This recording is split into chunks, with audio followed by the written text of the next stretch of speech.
का हवाई दौरा किया, फिर श्रावस्ती पहुंचकर बाढ़ पीड़ितों को राहत सामग्री बांटी। इसके साथ ही उन्होंने आमजनों को बताया कि सरकार की तरफ से बाढ़ पीड़ितों के लिए क्या व्यवस्थाएं की गई हैं। सरकार की पहले से ही व्यवस्था है। हम लोग जब 2017 में सरकार में आए थे तो हम लोगों ने एक व्यवस्था बनाई थी कि आपदा के कारण अगर कहीं कोई जनहानि होती है उस परिवार को तत्काल 4 लाख रुपए की सहायता प्राप्त हो जाए। मानव वन्य जीव संघर्ष में अगर किसी कोई जनहानि होती है तो वहां पर भी 4 लाख की सहायता दी जाए। कहीं सर्पदंश से किसी व्यक्ति की मृत्यु होती है उस परिवार को भी सहायता के रूप में ये राशि उपलब्ध करा दी जाए। कहीं पर कोई आकाशीय बिजली से कोई किसान की, कोई बटाईदार की, किसान के परिवार के किसी सदस्य की असामयिक मृत्यु होती है उसके परिवार को भी आपदा राहत कोष से तत्काल सहायता राशि या फिर कृषक दुर्घटना बीमा योजना के अंतर्गत राशि उपलब्ध करवा करके उस परिवार को संबल प्रदान किया जाए। और आज यहाँ पर 4 ऐसे परिवार जिन्होंने अचानक आई बाढ़ के कारण अपने परिवारजनों को खोया है, उनको भी 4-4 लाख रुपए की सहायता यहाँ पर प्रदान की गई है। उन सभी पीड़ित परिवारों के प्रति मेरी संवेदना है, राज्य सरकार की पूरी संवेदना है, केंद्र सरकार की पूरी संवेदना है। बाढ़ बचाव के लिए सरकार के द्वारा प्रयास किए गए हैं, लेकिन जहां पर नदी की क्षमता केवल 30,000 क्यूसिक वाटर की को वहन करने की हो, अगर अचानक 3 लाख क्यूसिक वाटर उसमें आ जाए तो स्वाभाविक रूप से सारी तैयारियां धरी की धरी रह जाती हैं। और यही हुआ जब नेपाल के अंदर अत्यधिक बारिश हुई, उन्होंने अपने वहाँ के सभी रेगुलेटर और डैम के बांध के फाटक खोले। अचानक जल प्रवाह से सभी नदियां जल प्लावित हुई। केवल राप्ती नदी की स्थिति नहीं है, सरयू जी में भी काफ़ी बड़े पैमाने पे बाढ़ आई। बड़े पैमाने पर हम लोगों ने शारदा नदी में भी देखा, कल में पीलीभीत और लखीमपुर खीरी में भी था।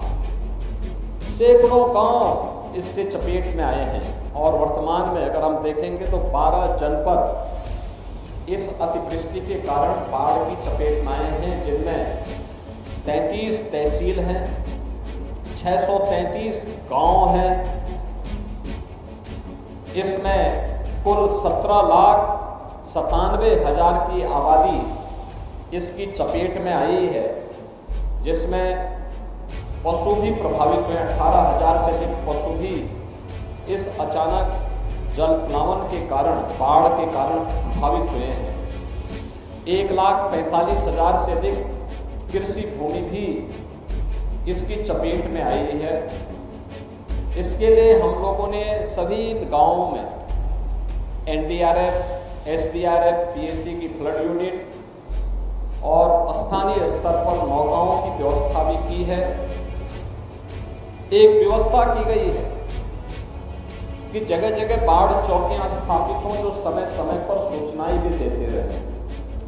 और इसके लिए पूरे प्रदेश भर में अगर हम देखेंगे तो 1033 से अधिक बाढ़ चौकियां स्थापित की गई हैं, जिनके माध्यम से इन सभी 923 बाढ़ चौकियों की स्थापना की गई है। और जहां पे बाढ़ पीड़ितों को रखा जाना है, 1033 ऐसे स्थल हैं जहां पे शरणालय बना करके बाढ़ पीड़ित के घर में पानी भर गया या उस किसी को रेस्क्यू करके लेके आना है तो उनके लिए भी ये व्यवस्था की गई है।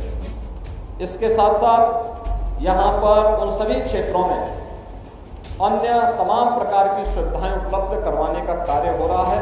अगर हम लोग श्रावस्ती की बात करें तो श्रावस्ती में जो बाढ़ से प्रभावित क्षेत्र हैं, 116 गांव पूरी तरह या आंशिक रूप से बाढ़ से प्रभावित हुए हैं। 15 गांवों में कटान की स्थिति है। 76,000 की आबादी इससे प्रभावित हुई है। 23,500 से अधिक कृषि भूमि बाढ़ की चपेट में आई है। यहाँ पर बचाव और राहत कार्य के लिए एनडीआरएफ, पीएसी के फ्लड यूनिट और एसडीआरएफ को भी लगाया गया है, जिसमें मोटर बोट के साथ में वहां पर अन्य बचाव के कार्य कर रहे हैं। नौकाओं की व्यवस्था भी की गई है। इसके साथ ही यहाँ पे 4 जनहानि जनपद में हुई है। इसके अतिरिक्त यहाँ पर प्रदेश सरकार ने पहले से व्यवस्था की है कि जो भी व्यक्ति इन बाढ़ की चपेट में या जो गांव मेरुंडो होते हैं बाढ़ की चपेट में आते हैं, उनके लिए राहत पैकेट की व्यवस्था, जिसमें से कुछ राहत पैकेट अभी आपके सामने हम लोगों ने वितरित किए हैं, जिसमें पहले पैकेट में 5 किलो लाई है, 2 किलो इसमें भुना चना है, 1 किलो गुड़ है, 10 पैकेट बिस्किट है, 1 माचिस की पैकेट है, 1 पैकेट मोमबत्ती है, नहाने के साबुन है, 20 लीटर का एक पानी के लिए जैरकिन है और तिरपाल भी उन्हें प्रदान किया जा रहा है। दूसरे पैकेट में है 10 किलो आटा, 10 किलो चावल, 2 किलो अरहर की दाल, 10 किलो आलू, 2 हल्दी, मिर्च मसाला और 1 लीटर सरसों के तेल के साथ ही नमक आदि भी उसके साथ उन्हें उपलब्ध करवाने का कार्य सरकार के द्वारा आपदा राहत निधि से उन्हें उपलब्ध करवाने का कार्य किया जा रहा है।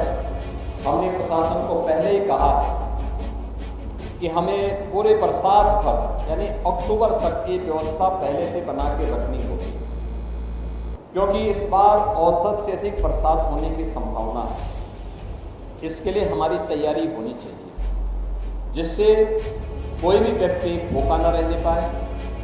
जहां शरणालय बनाए गए हैं वहां भोजन की व्यवस्था, दोनों समय भोजन मिले, इसकी व्यवस्था सुनिश्चित कर लें। जहां पर लोग गांव के अंदर सुरक्षित हैं लेकिन पानी से घिरा हुआ है, उन्हें हर 15-15 दिन में इतना राहत की सामग्री उपलब्ध करवाते रहें, जिससे परिवार भरपेट भोजन पा करके आराम से अपने को वहाँ पर गांव में सुरक्षित कर ले।